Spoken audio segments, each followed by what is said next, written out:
ठाणे शहरातील ब्रह्मांड परिसरात आयोजित करण्यात आलेल्या श्रीमद भागवत सप्ताहाला भक्तिमय वातावरणात सुरुवात झाली आहे. भारतामध्ये प्रथमच कुत्रा, मांजर, साप आदी मूक प्राण्यांच्या कल्याणासाठी आणि त्यांच्या आत्मशांतीसाठी हा श्रीमद भागवत सप्ताह आयोजित करण्यात आला असून हा उपक्रम धार्मिकतेसोबतच सामाजिक संदेश देणारा आहे.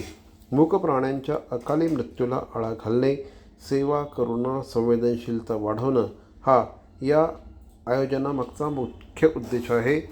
या भागवत कथेचे कथावाचक पंडित जिनेशभाई जयेशभाई जोशी हे असून सप्ताहाच्या प्रारंभी आज सकाळी सत्यनारायणाच्या महापूजेने कार्यक्रमाला सुरुवात झाली. या कार्यक्रमाचं आयोजन धनलक्ष्मीबेन नानजीबाई खिमजीबाई ठक्कर ठाणावाला पशुवैद्यकीय दवाखाना, NKT कॉलेज परिसर, आझाद नगर, ब्रह्मांड ठाणे यांच्या हस्ते करण्यात आला आहे. कार्यक्रमाच्या उद्घाटन प्रसंगी शेठ नानजीबाई खिमजीबाई ठक्कर ठाणावाला यांच्या हस्ते दीप प्रज्वलन करण्यात आलं. यावेळेस गावकरीचे संपादक डॉक्टर विश्वासराव आरोते, नगरसेवक लहू पाटील, निमेशभाई शहा, जितेंद्र नानजीबाई ठक्कर आदी उपस्थित होते.